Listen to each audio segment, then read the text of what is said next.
Welcome to our video, and before tayo magkaroon ng recap for the stocks the stock movement for last week, pag-usapan muna natin yung support and resistance.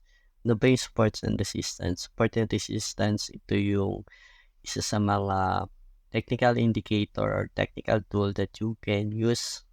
So, for you to be able to identify your buying signals and your um, selling signals, or ito yung pwede natin maging tool for us to be able to identify if we will be buying the stocks or we are selling the stocks on a technical viewpoint.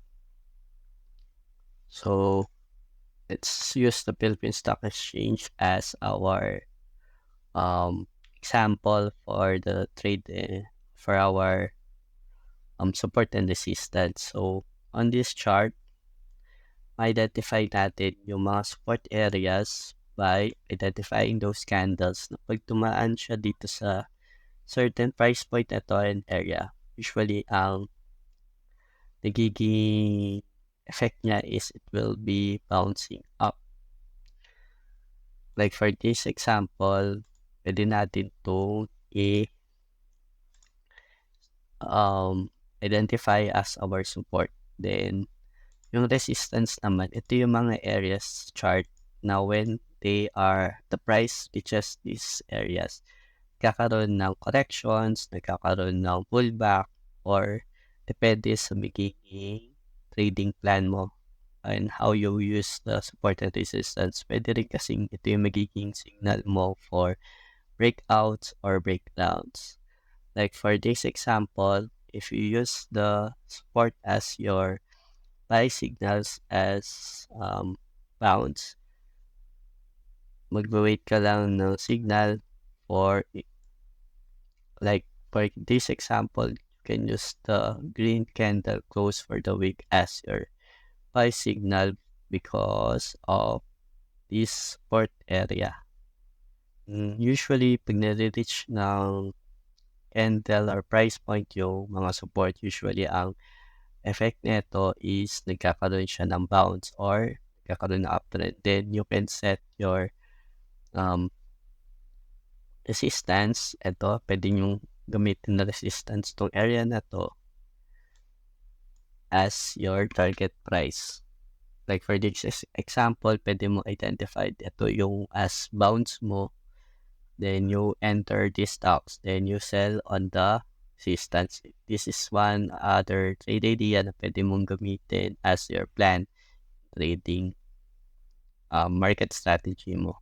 Pwede rin naman yung mga breakout ng mga, eto, pwede rin dito, breakout ng resistance as your buy entry.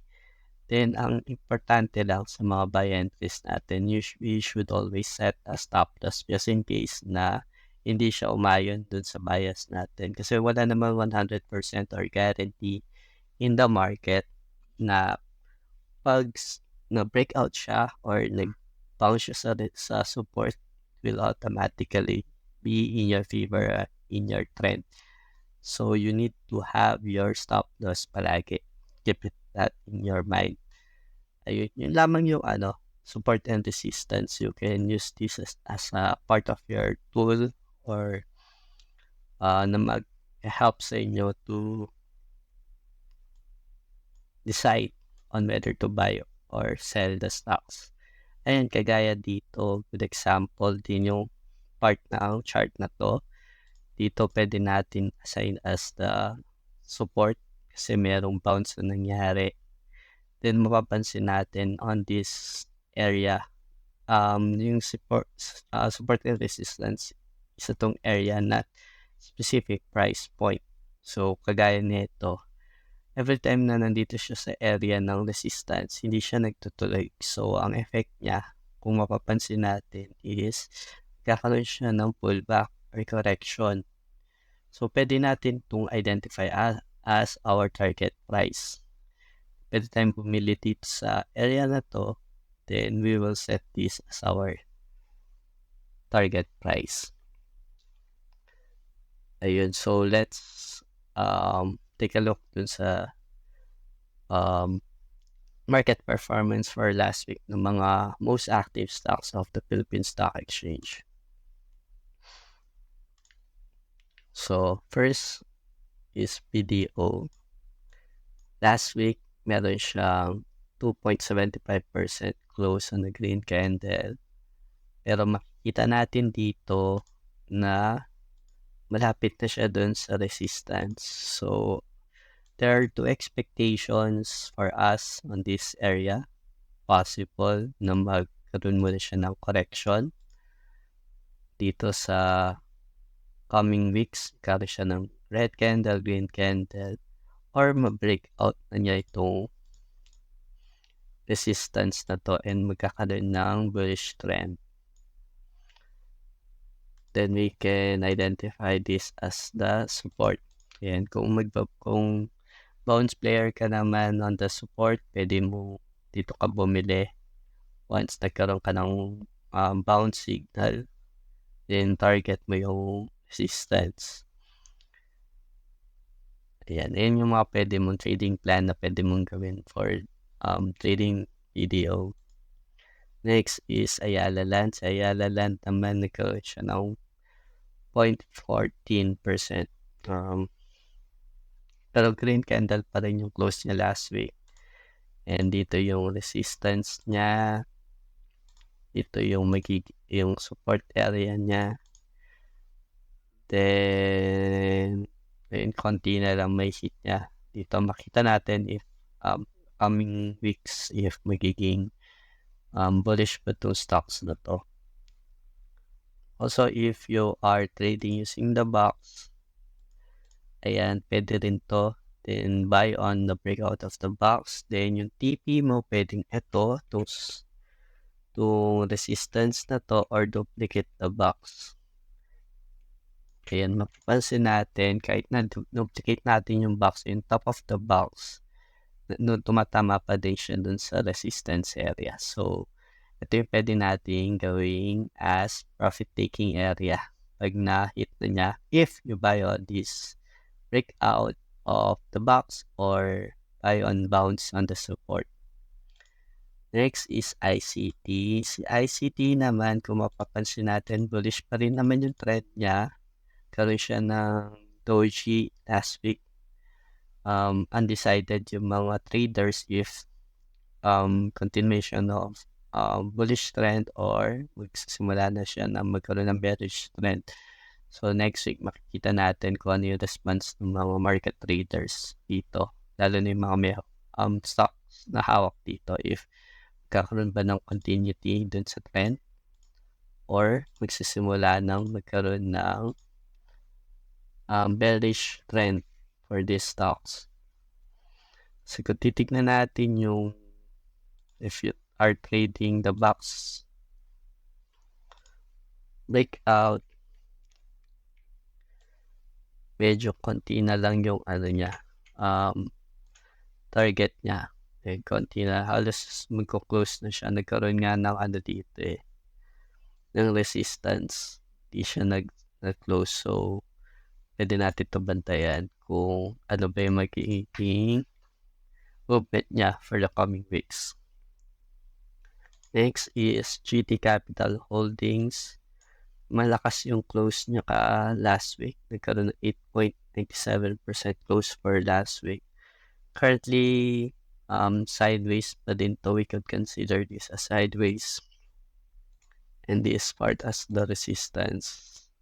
And this lower part of the candle will be the support.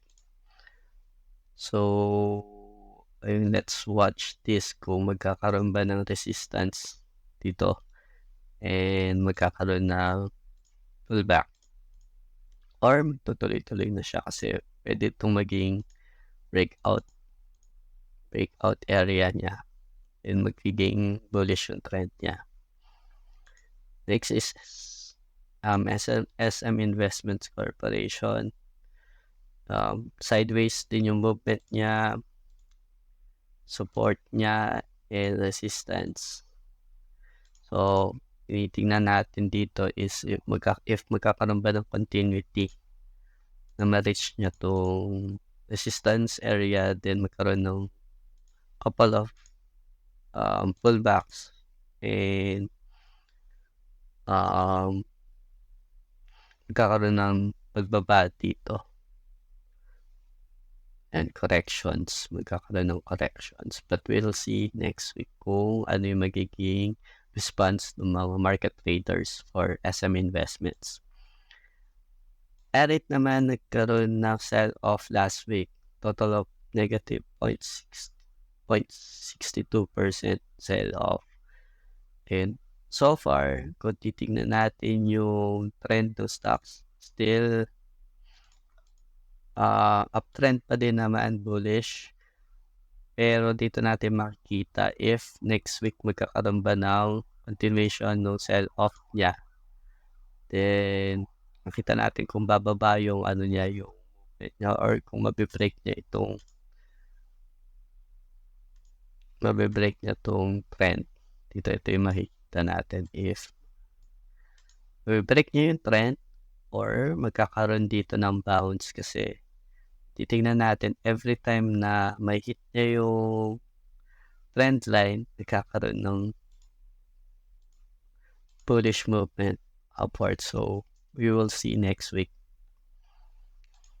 Next is Security Bank. So, Security Bank naman nagkaroon siya na strong close last week, 19.67% green candle. So, dito natin makikita magkakaroon ng reversal of trend. Kung magtutuloy-tuloy siya, pero they have to break out this resistance. My expectation for this stocks, magkakaroon muna ng consolidation dito sa area na to before it will continue for the breakout. Pero yun, makita natin next week kasi may volume din naman to. So, there is something with Security Bank that we may take note for the coming weeks kung magiging bullish na ba yung trend neto and mabibreak na niya yung bearish trend or bearish movement ng stocks. Next is Metrobank. Metrobank closed at positive 2.18% green candle. Karoon lang siya ng consolidation sa taas nito. And the overall view of the stocks is uptrend pa din naman. So we're expecting these stocks to move higher, to move upward. And bullish pa din yung bias natin. If you will look at the breakout ng box, ayun, ito pwede natin gawin na target price dito sa top ng box na to. If you are a holder of this stock, yan, pwede ka na mag-target price dito. Or if very bullish yung ano mo, you can exit at using the moving average as your exit. Next is MWC. Ayun, bullish din to. Nagkaroon ng consolidation dito, then breakout. So, tingnan natin kung magtutuloy-tuloy yung bullish trend nitong Manila Water Corporation because of this breakout of the candle, the box, and bullish pa din siya. SMPH. Si SMPH, sideways, and support, and resistance. Ayan, so, ayan, kailangan muna natin ito tignan. Wala pang ganun kagandang entry unless you use the box. You can use this as your buy point. To, pag nag-breakout siya sa box. Then, duplicate the box and set your target price. Yan, mapapansin natin nandun din siya sa resistance. So, breakout ng box. Next on our list is active stocks is Jolly Food Corporation. Sideways din siya currently. Then, ito yung resistance. Ito yung support. If you are trading the box, ayun, nagkaroon na siya ng breakout dito. And actually, target, if you are using, you're buy entry or buy signal is the breakout ng box na naka-target na siya. Naka-target price na siya. Pero yun, pinaka-pick niya for me is this resistance. Other than that, if ma-breakout niya, pwede itong magtuloy-tuloy. And to be very bullish. Next is PLDT. Si PLDT rin, nagkaroon siya ng 3 candlestick red candle last week. Last week, for a couple of weeks. So, negative 3.413% siya last week. Overall, bullish pa rin naman yung trend niya. And makapansin natin, pag na-hit yung trend line niya, nagkakaroon ng bounce. So, tignan natin next week kung magkakaroon ng bounce dito. If yun yung magiging